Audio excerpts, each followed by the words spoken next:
כמה פעמים בחיים שלנו אנחנו פוגשים ופוגשות בחוסר רגישות. זה ממש מוציא אותי מדעתי. והפעם בואו תצטרפו אליי לחקירה ממש מעצבנת על חוסר רגישות. חוסר רגישות. אני מדריכה בחוות החופש, זה בעצם מרכז חינוכי חברתי ובית משקם לבעלי חיים שניצלו מתעשיות המזון. מתוך דף שוות את ריחה. הסיטואציה. לפני כחודש במהלך סיור משפחות בחווה, אני מסבירה על המחיר שהעיוות הגנטי גובה מתרנגולים ותרנגולות מתעשיית הבשר, ואחד המבקרים מצביע על אחד התרנגולים ואומר לחבר שלו, תראה, הוא מתאים בדיוק לגודל של התנור שלי. סעיף 1. אני נגעלת ועמומה מהמבקר כי הוא חסר רגישות לסיטואציה. סעיף 2. אני רוצה שהמבקר יגיד סליחה על מה שאמר. אני רוצה שהמבקר יעוף לי מהעיניים. סעיף 3. המבקר צריך להתבייש. המבקר צריך להבין איפה הוא נמצא. המבקר צריך להיות רגיש. סעיף 4. אני זקוקה שהמבקר יבין את הסבל שעוברים התרנגולים. סעיף 5. המבקר אידיוט, טיפש, חסר טקט.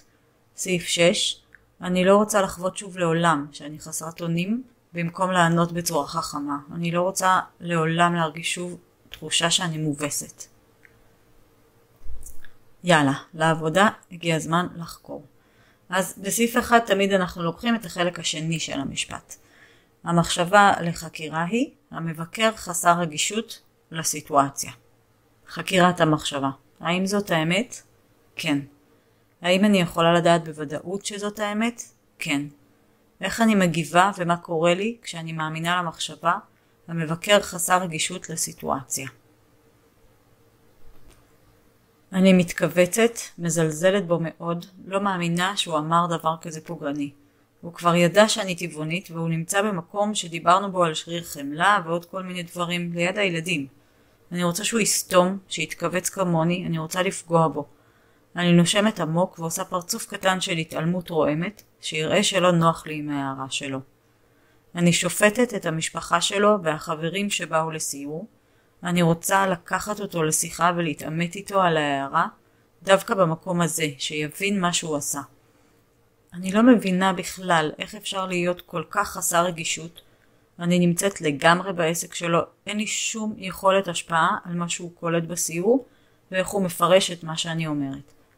אני מנסה לחשוב, למה הם הגיעו בכלל לסיור המשפחה הזאת? אולי הם חשבו שזו פינת ליטוף או משהו דומה, להעביר בו את היום עם הילדים? הוא לא מתאים לי למקום ומעציב אותי כל כך. אני מסתכלת על התרנגולים והתרנגולות, והמחשבות שלי הולכות לעתיד. עם אנשים כמוהו אין שום סיכוי לשינוי עבור התרנגולות והתרנגולים האלה. זה מייאש אותי. הכי אני רוצה שמישהו או משהו ישנה את דעתו, וגם שמישהו בקבוצה יגיד לו משהו שיעירו לו. כבר סימנתי אותו עוד קודם, את המבקר הזה, והמשפט שהוא אומר רק מחזק את הדעה שלי כלפיו. 4. מי אהיה באותה הסיטואציה? בלי המחשבה, המבקר חסר רגישות לסיטואציה. בלי המחשבה, אני יכולה לחשוב ברציונליות, לענות לו בצורה חכמה ולא להתקפל. אני יכולה לשאול אותו למה הוא התכוון וליצור איזה שיח כן ולא מתלהם, כמו השיח שיש לי בראש. 5. היפוכים. אז המחשבה שלנו היא, המבקר חסר רגישות לסיטואציה. היפוך לניגוד, המבקר לא חסר רגישות לסיטואציה. דוגמה, הוא לא הרים תרנגול והדגים עליו, הוא אמר את זה לחבר, הוא לא אמר את זה לי. היפוך לאחר, אני חסרת רגישות כלפי המבקר. דוגמאות, כמו שעניתי קודם בסעיף 3, אני מסמנת את המבקר הזה כאיש רע ואכזר, ולא רוצה שום אינטראקציה חביבה איתו כל הסיור. עוד היפוך שקשור פה, הוא אני חסרת רגישות לסיטואציה. משיחות שדיברתי אחר כך עם מדריכות אחרות ותיקות, אני מבינה שיכולתי למנף את האמירה הזאת שלו לטובת הסיור, לשאול שאלות שקשורות, במקום להתעלם ולתת לאמירה הזאת לשקוע אצל שאר המבקרים. היפוך לעצמי, אני חסרת רגישות לעצמי. דוגמאות, אני חושבת שאני מדריכה גרועה בגלל שלא הגבתי במקצועיות. אני מתוסכלת שלא הגבתי כמו שצריך. אני לא נותנת מקום לכאב שלי על האמירה הזו, אלא הופכת את הכאב לשיפוט וכעס ועצבים והאשמות. אני קופצת כאן לסעיף 4 בדף השיפוט. מחשבה לחקירה. אני זקוקה שהמבקר יבין את הסבל שעוברים התרנגולים. 1. האם זאת האמת? כן. 2. האם אני יכולה לדעת בוודאות שזאת האמת? כן. 3. איך אני מגיבה ומה קורה כשאני מאמינה למחשבה? אני זקוקה שהמבקר יבין את הסבל שעוברים התרנגולים. אני ממש מבולבלת מההערה שלו. אני לא מצליחה להבין איך הוא לא מבין כמה סבל הם עוברים בחיים הכל כך קצרים שלהם. הרגע אמרתי את זה, מה הוא לא קולט? הגוף שלי נחלש, הריכוז שלי נחלש, אני מרגישה חסרת כוח והשפעה, כאילו אני שקופה לגמרי. אין לי טיפת סבלנות אליו. אני בעסק שלו, וקשה לי להבין שאין לי השפעה עליו, שלא נגעתי בו. אני זקוקה שהוא יבין את הסבל שלהם, כי הוא מייצג עבורי אוכלוסייה ענקית של אנשים. ואם אני לא נוגעת בו, אז אני משליכה את זה על האכזריות בעולם. הכל מתעצם בסבל, והסיכוי שיהיה יותר טוב הופך לקלוש. 4. מי אהיה באותה הסיטואציה בלי המחשבה? אני זקוקה שהמבקר יבין את הסבל שעוברים התרנגולים.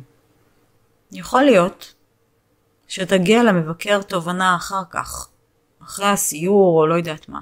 יכול להיות גם שלא, זה לא בידיים שלי, קצת צניעות, כן? אם יבין שמה שאמר היה לא רגיש או יבין את הסבל, זה לא בידיים שלי.